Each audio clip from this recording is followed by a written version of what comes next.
उठ बंधू, उठ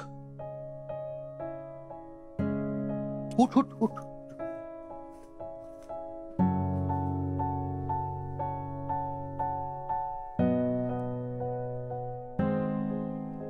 अपराध्याला कोर्टामध्ये आपली बाजू मांडायची परवानगी देतात, पण हे असं ढसाढसा रडून आणि डोळ्यातून अश्रू काढून न्यायाधीशाला पाझर नाही फुटत. मला तर नाहीच फुटणार, तुला माहिती.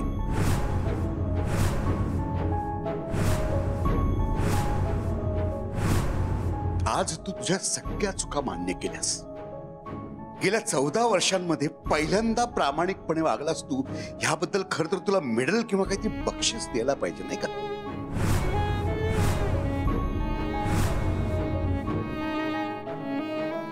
आणि मगाशी काय म्हणलास तू? प्रेम काय निडर असतं, म्हणून तू निडर व्हायचं ठरवलंस आणि ह्या बाईंच्या प्रेमात पडून त्यांच्याशी लग्न केलंस, की नाही? अरे जर का तू एवढा निडर होतास तर 14 वर्ष थांबलास का? इतकी वर्ष, इतकी धमक तुझ्या अंगामध्ये होती तर तोंड वर करून जसं आता बोलतोयस तसं 14 वर्षामध्ये आम्हा सख्या भावंडांना एकदाही विश्वासात घेऊन तू हे सगळं सांगितलं का नाहीस? आता जरी तू कितीही बाता मारत असलास ना तरी तुझ्या मनामध्ये पाप होतं, भीती होती, होणाऱ्या परिणामांना तू घाबरत होतास, मला घाबरत होतास. नाही तर मला सांग की ही सगळी भीती आज कुठे चिपली रे? गेल्या 14 वर्षामध्ये जे हे तुझं प्रेम प्रकरण लपून छपून चाललं होतं ते आज का उघडं पाडलंस? ह्या बाईला घरामध्ये आजच घेऊन येण्याची तुझी हिम्मत झालीच कशी? तुमचा नक्की प्रॉब्लेम काय दादा मामा?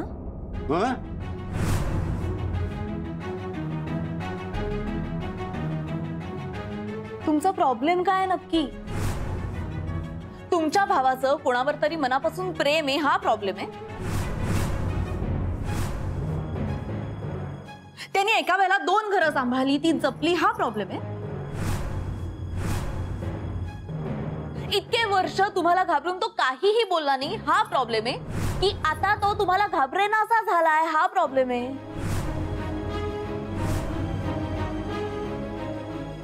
दादा मामा प्रॉब्लेम यातला कुठलाही असला ना तरी सोल्युशन एकच आहे. बंधू मामा आणि गुल्लूला प्रेमाने या घरात ऍक्सेप्ट करू.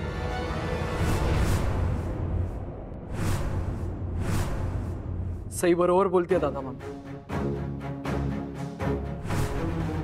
आपण 14 वर्ष मागे जाऊ शकत नाही, पण 14 वर्षांनी का होईना नव्याने सुरुवात करू शकतो.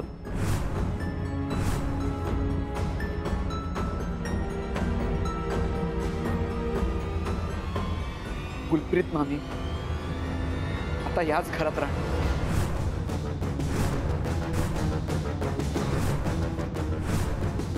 आपल्या बरोबर सई आणि मी. आता आम्ही शब्द दिलाय त्यांना.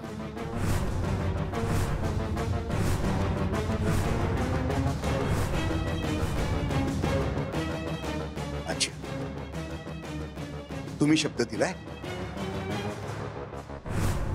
काय समजता काय तुम्ही स्वतःला? आहात कोण तुम्ही? ह्या घरातल्या लोकांच्या वतीने परस्पर निर्णय घ्यायला आहात कोण तुम्ही? बाहेरच्या ना घरात घेऊन येता तुम्ही? ह्या घरामध्ये काय घडणार काय नाही हे ठरवण्याचा अधिकार दिला कोणी तुम्हाला? दादा मामा माझे नाही सई, आता नाही. इतके दिवस प्रत्येक वेळी आम्ही तुझ्या बाजूने उभे राहिलो आणि दादाच्या विरोधात उभे राहिलो, पण आता नाही. या घरात तुमचं आमचं काही नसतं, जे काय असतं आपलं असतं. पण आजचा हा प्रश्न केवळ केवळ आम्हा 4 भावांचा आहे. आणि असे भाऊ ज्यांनी या घराचे 4 खांब बनवून हे घर ताठमानेने उभं ठेवलं, हे एकमेकांना आधार देत हे घर सांभाळलं, कुठल्याही परिस्थितीत कुठल्याही संकटात एकमेकांची साथ कधी सोडली नाही आणि या घराची एकही वीट कधी हलू दिली नाही. पण आज एका भावाने या घरावर एवढा मोठा वार केलाय ज्यामुळे आजपर्यंतच्या आठवणी, सुखदुःखाचे क्षण, एकमेकांवरचा विश्वास जमीनदोस्त झालाय. त्यामुळे हा प्रश्न आम्ही 4 भाऊ मिळून सोडवतो. आमच्या भावांमध्ये तू किंवा आधीने पडायचं काही कारण नाही. तुम्हाला तो अधिकारच नाही. चल दादा चल.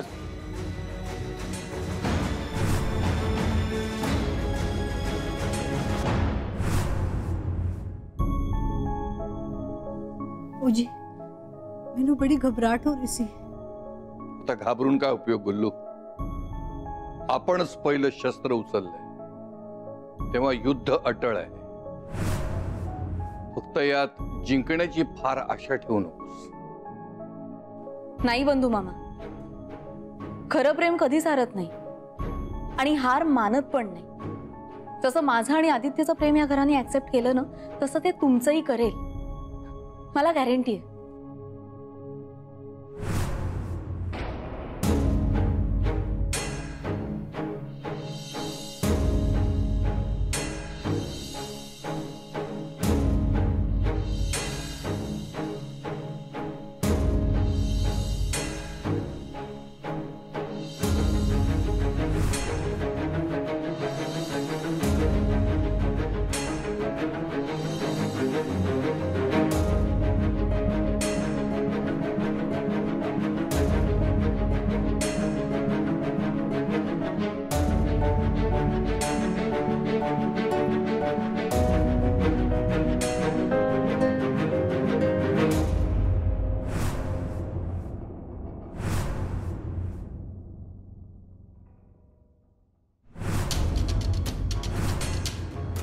बंधू,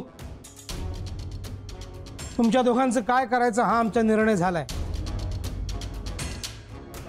बंधूचं हे लपून केलेलं लग्न आणि त्याची बायको गुलप्रीत आम्हाला मान्य नाहीये.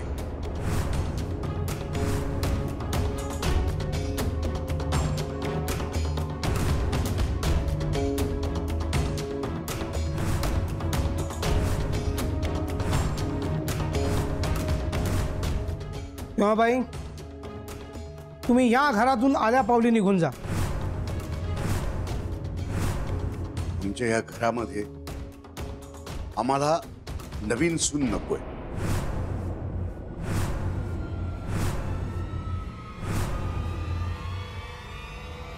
आणि नव्या सदस्याची तर अजिबातच गरज नाही.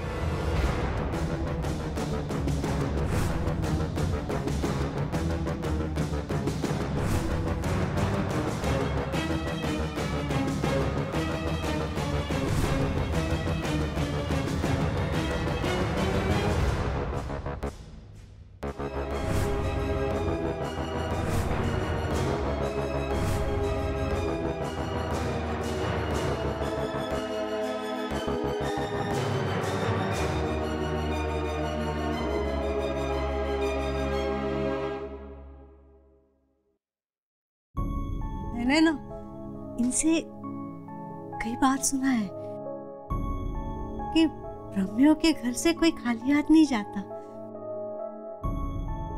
और बात सच भी है जी, क्योंकि मैं भी खाली हाथ नहीं जाऊंगी. हाँ, पर सिर्फ इतना है कि मैं खुशियां मांगने आई थी और झोली भरकर गम लेकर जाऊंगी साथ में. ना जी ना, आपकी गलती नहीं है जी इसमें. तो मेरी तकदीर की है जी, मेरी किस्मत ही खराब है.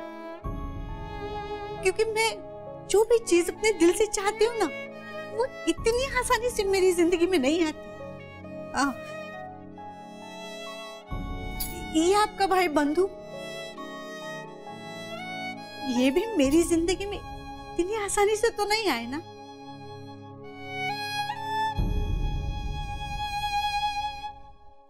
हाँ,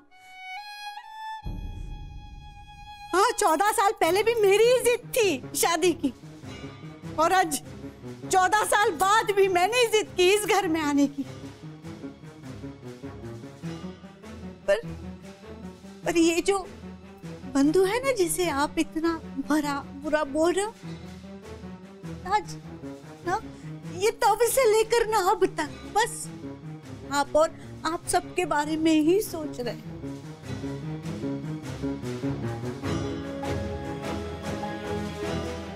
और दादा इन्होंने कभी ब्रह्मियों का नाम खराब नहीं किया, बल्कि अपना नाम मुझे देकर मेरी जिंदगी संवारी है। इस घर की जिम्मेदारियां निभाने के साथ साथ इन्होंने मेरा साथ भी निभाया है। हाँ, छिपाई होंगी इन्होंने बातें, छिपाई होंगी, लेकिन एक बारी दादा, एक बारी आप इनकी आंखों में झांक कर देखिए।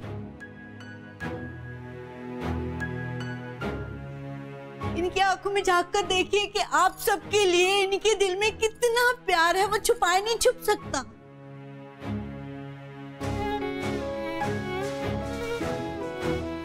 और मैंने कुछ नहीं चाहिए, मैं कुछ नहीं चाहती, बस थोड़ा सा प्यार चाहिए था इस घर से, और कुछ नहीं। एक अनजाना यकीन था दादा कि ये घर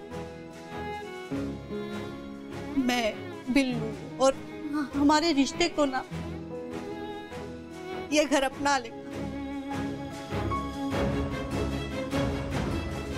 लेकिन अगर मेरी वजह से ये घर टूट रहा है, ये रिश्ते टूट रहे ना, तो वाहेगुरु जी दी सौ, ये गुलप्रीत इस प्रभाकर और आप सबकी जिंदगी से ना चली जाएगी हमेशा हमेशा के लिए।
मी कायम तुला एकटं सोडून या माझ्या भरल्या घराकडे परत आलो।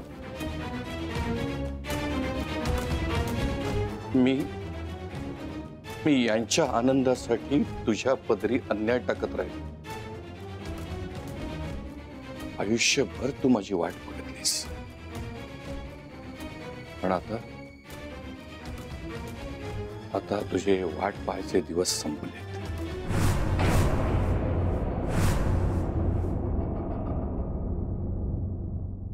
कारण हा बंधू आता आपल्या भावांच्या हाताला हात लावून मम म्हणणार नाहीये, आपल्या हक्काच्या बायकोचा हात हातात धरून ठामपणे उभा राहणार।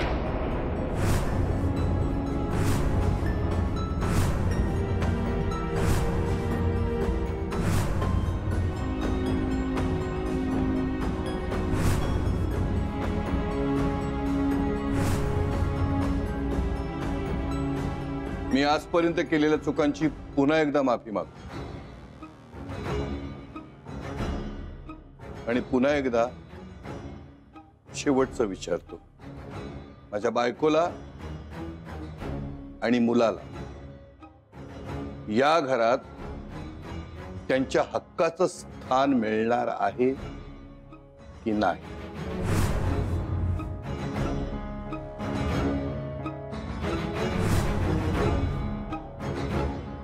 ठीक, तुम्ही निर्णय बदलणार नसाल तर मी सुद्धा माझा निर्णय बदलणार नाही। मी माझ्या निर्णयापासून मागे हटणार नाही। मी माझ्या बायकोची साथ आयुष्यभर देणार आहे.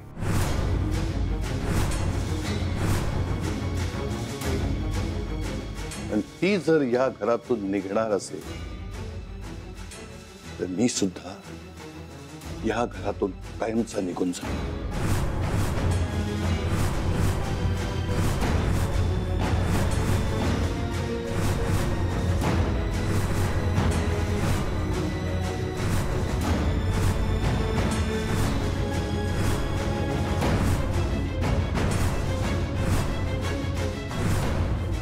ताबडतोब ह्या घरातून चालता हो.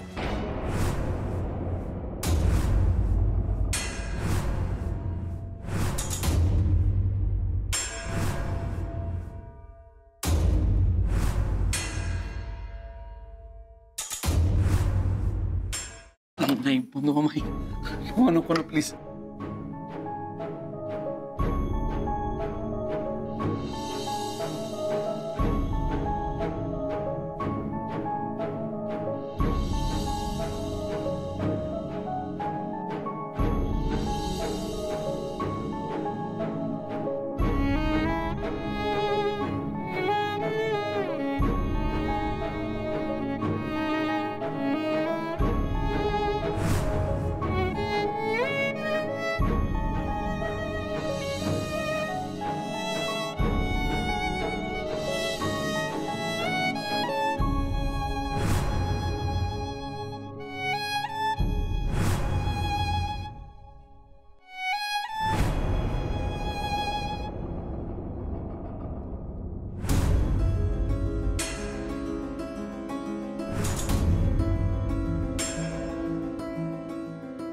बंधू मामा. कुल्लू, अब अलविदा कहने का वक्त आ गया. तुझे भी, इस घर को भी, और हमारे देखे सपने को भी. दुख इस बात का हो रहा है कि तूने बहुत कोशिश की पर मैं इस घर की नहीं हो पाई. लेकिन खुशी इस बात की है कि तू अब इस घर की सीनियर बहू बनकर रहेगी.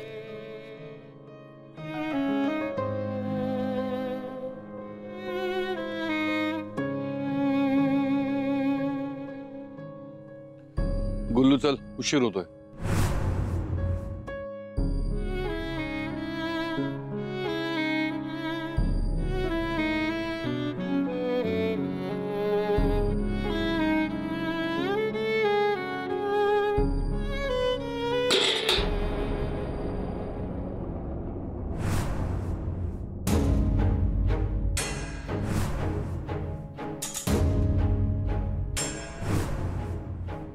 एक मिनिट. बंधू मामा, गुल्लू, तुम्ही कुठेही जाणार नाही आहात. तुम्ही इथेच थांबा.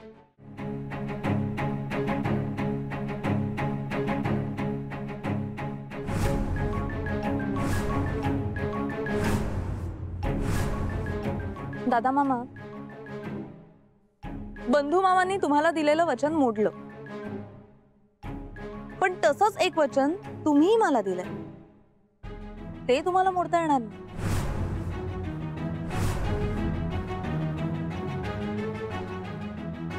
याच वसंत स्मृतीमध्ये तुम्ही हॉस्पिटलमधून घरी आल्यावर माझं आणि आदित्यचं लग्न होण्याआधी तुम्ही मला एक शब्द दिला होता.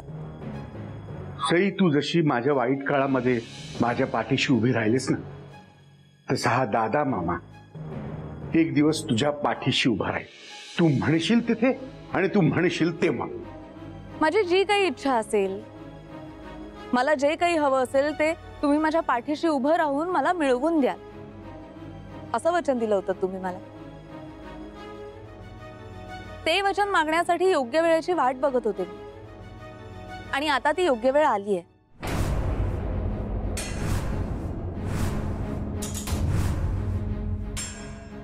आणि मला हवी असलेली गोष्ट तुम्ही मला मिळवून देण्याची सुद्धा वेळ आली आहे. बंधू मामा आणि गुल्लू दोघेही या वसंत स्मृतीचा उंबरठा ओलांडणार नाही, कारण मला ते दोघंही हवेत.